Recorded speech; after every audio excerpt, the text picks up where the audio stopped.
तिने वैभव सोबत थांबायला सांगितले तेव्हा वैभवला तिच्याबद्दल विचार करायला भाग पडायला गेला. वैभवने तरीही विचार करून विचारलं, पण तुझ्या घरचे? आरती घरच्याचे नाव ऐकून उदास झाली आणि म्हणाली, मी इथे एकटी राहते. वैभव, तरीही त्यांचा कॉल आला तर ते तुला विचारतील आणि त्यांना हे आवडणार नाही आणि ते योग्य आहेत. तुला इथे थांबायची गरज नाही. मी एकटा सांभाळून घेईन. तू जा. आरतीने आपली कुर्ती घट्ट धरली आणि म्हणाली, माझे सकाळीच बोलणे झाले आहे. ते आता फोन करणार नाही. आरती तोंडाने काही वेगळंच बोलत होती, पण तिचा चेहरा काहीतरी वेगळंच सांगत होता आणि वैभव हे समजून गेला होता.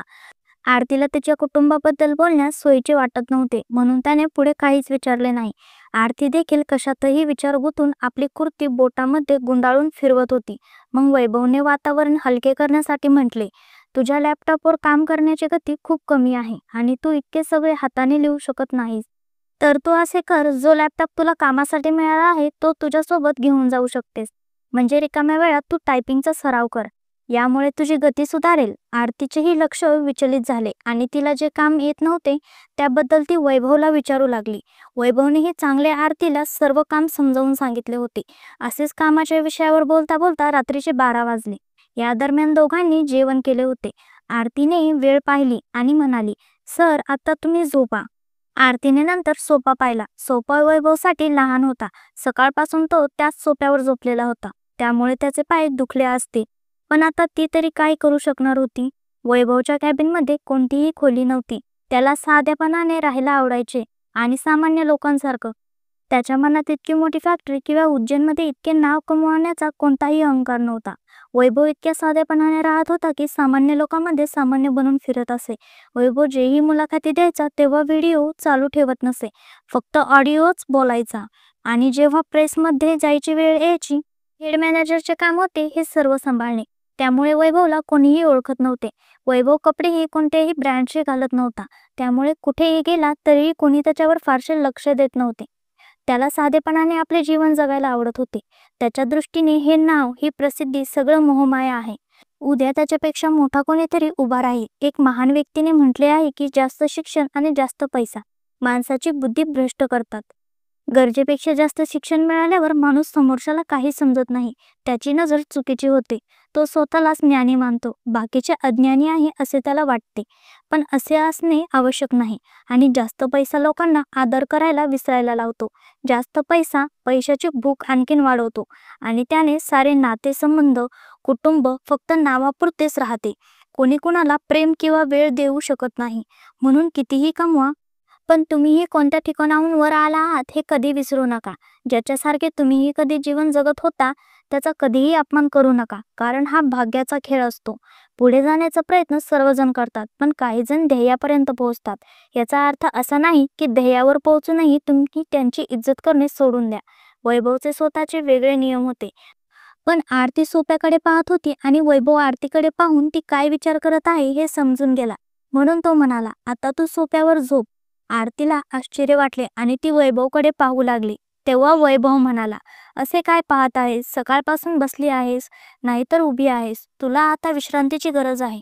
तू आता आरामात झोप. सडपातळ आहेस, सोफ्यावर आरामात झोपशील. आरतीने तोंड वेडेवाकडे केले आणि म्हणाली, मला झोप येत नाहीये, तुम्ही झोपा. वैभव, तू माझे ऐकणार नाही. मी तुझा बॉस आहे.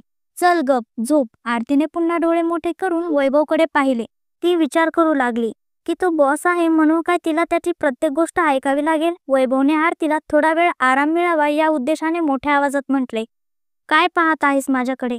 गप्प झोप. आरती थोडी घाबरली आणि खुर्ची सोफ्यावरून उठून लांब सोफ्यावर गेली. वैभवही खुर्ची सोफ्यावर बसला होता. आरतीला उठताना पाहून तो हसला होता. पण आरती सोफ्यावर बसली आणि तिला वैभव समोर झोपायला अस्वस्थ वाटले होते. पण ती चादरही नव्हती जी ती अंगावर घेऊ शकेल. थकलेली तर तीही होते. कुठे झोपली तर झोपून तर जाणार नाही ना. आणि झोपेत तिचे कपडे इकडे तिकडे झाले तर? तिची आजची ओढणीही जाळीची होती, ज्याचा आज काही फायदा नव्हता. आरती विचारात अडकून बसली होती की तिने काय करावे. जर झोपली तर टेन्शनमुळे झोप लागणार नाही आणि नाही झोपली तर वैभव रागवेल. वैभव आरतीकडे पाहून ती नक्की काय विचार करत आहे हे समजून घेण्याचा प्रयत्न करत होता. कसं समजणार की मुली अशाच कोणासमोर झोपत नाही. त्यांना आपल्या शरीर रचनेमुळे आणि कपड्यांमुळे झोपण्यापूर्वी विचार करावा लागतो. मुली आपल्यावर चादर घेतल्याशिवाय आरामात झोपू शकत नाहीत. विशेषतः एखाद्या अनोळखी व्यक्तीसमोर. आरतीने थोडा वेळ विचार केला आणि मग झोपणे टाळण्यासाठी वैभवला म्हणाली, सर, डोकं थोडं दुखत आहे, मला अशी झोप येणार नाही. चहा पिईन तर झोप लागेल. मी माझ्यासाठी चहा घेऊन येऊ का? तुम्हीही घ्याल? एक कप तुमच्यासाठीही घेऊन येऊ. वैभव हलके हसला आणि म्हणाला, ओके, पण कठीण बंद असेल. आरती, नो प्रॉब्लेम सर, फ्रीजमध्ये दूध असेल तर मी बनवते. पण तुम्ही दुधाचा चहा पिता ना? साखरेचा, लवंग, विलायची, आले घालून? वैभव थोडा हसला आणि म्हणाला, हो, मीही सामान्य लोकांसारखा दुधाचा आल्याचा चहा साखरेसोबत पितो. आरती थोडी लाजली.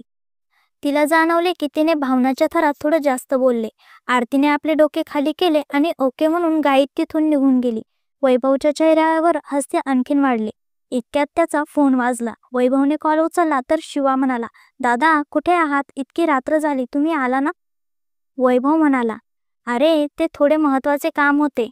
उद्या काही महत्त्वाच्या मीटिंग आहे, तर त्यांच्या ऑर्डर्सच्या फाईल आणि कपड्यांचे सॅम्पल तयार करायचे होते, म्हणून आज फॅक्टरीतच थांबलो आहे. तू आणि आईने जेवण केले ना?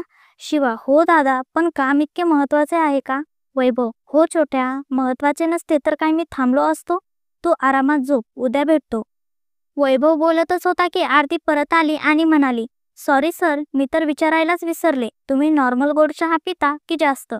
वैभवचे डोळे मोठे झाले. त्याने आरतीला शांत राहण्याचा इशारा केला. आरती शांत उभा राहिली, पण शिवाने आरतीचा आवाज ऐकला होता. तेव्हा शिवा म्हणाला, दादा, तुम्ही कोणासोबत आहात? वैभव आपल्या भावाला ओळखत होता. त्याला कळले की आरती आणि तो सोबत आहे, तर तो नक्कीच दुसरे अर्थ काढून गोष्टीला लग्नापर्यंत घेऊन जाईल. म्हणून वैभव गोष्टीला सांभाळत म्हणाला, नाही, तो लॅपटॉपवर प्रमोशनचा व्हिडिओ पाहत होतो आणि आता तू झोप, गुड नाईट. असे बोलून वैभवने फोन ठेवला आणि आरतीकडे रागाने पाहू लागला. तेव्हा आरतीने एक नजर वैभवकडे पाहून आपली नजर खाली केली आणि म्हणाली, सॉरी सर. इतके बोलून आरती पुन्हा निघून गेली. तेव्हा वैभवने आपले डोके नामध्ये हलवले, पण शिवाच्या डोक्यात वेगळीच खिचडी शिजत होती. त्याला वाटले की वैभव कदाचित कोणा मुलीला डेट करत आहे. शिवाच्या चेहऱ्यावर हसू आले आणि तो आपले हात चोळत म्हणाला, आज तर दादा तुम्हाला रंगे हात पकडेल. मग तर तुम्हाला लग्न करावेच लागेल. पण शिवाच्या डोक्यात जान्हवीचा विचार आला आणि शिवा म्हणाला, मग जान्हवीचे काय होईल? इतके बोलून शिवा पुन्हा स्वतःशी म्हणाला, माहीत नाही का, जान्हवीचे दादाचे प्रेम मला फक्त आकर्षण वाटते. दादा तर कोणाला मुलीला डेट करत असतील तर ती मुलगी जान्हवीपेक्षा कितीतरी जास्त समजूतदार आणि शांत असेल, जी आईलाही प्रेम देईल. तर जान्हवी आणि दादाच्या पसंतीच्या मुलीमध्ये मतदान करण्याची वेळ आली तर मी दादाच्या पसंतीला मत देईल. राहिली गोष्ट जान्हवीची, तर तिच्या सेटिंग दुसऱ्या चांगल्या मुलासोबत लावून देईल. असे बोलत असताना शिवाच्या चेहऱ्यावर खोडकर हसू आले आणि तो पुन्हा म्हणाला, तर दादा, आज तर मी माझ्या बहिणीला भेटूनच राहील. मी येत आहे. जेव्हा शिवा आरतीला वैभव सोबत बघेल तेव्हा काय होईल? जान्हवी वैभवला असेच जाऊ देईल का? वैभव आणि आरतीच्या आयुष्याला कोणते नवीन वळण मिळेल? जाणून घेण्यासाठी ही कथा अशीच ऐकत राहा. आजचा भाग कसा वाटला? आपली प्रतिक्रिया कमेंटमध्ये नक्की सांगा. लाईक करा, सबस्क्राईब करा आणि शेअर करायला विसरू नका. 15वा भाग लवकरच येतोय, तयार राहा.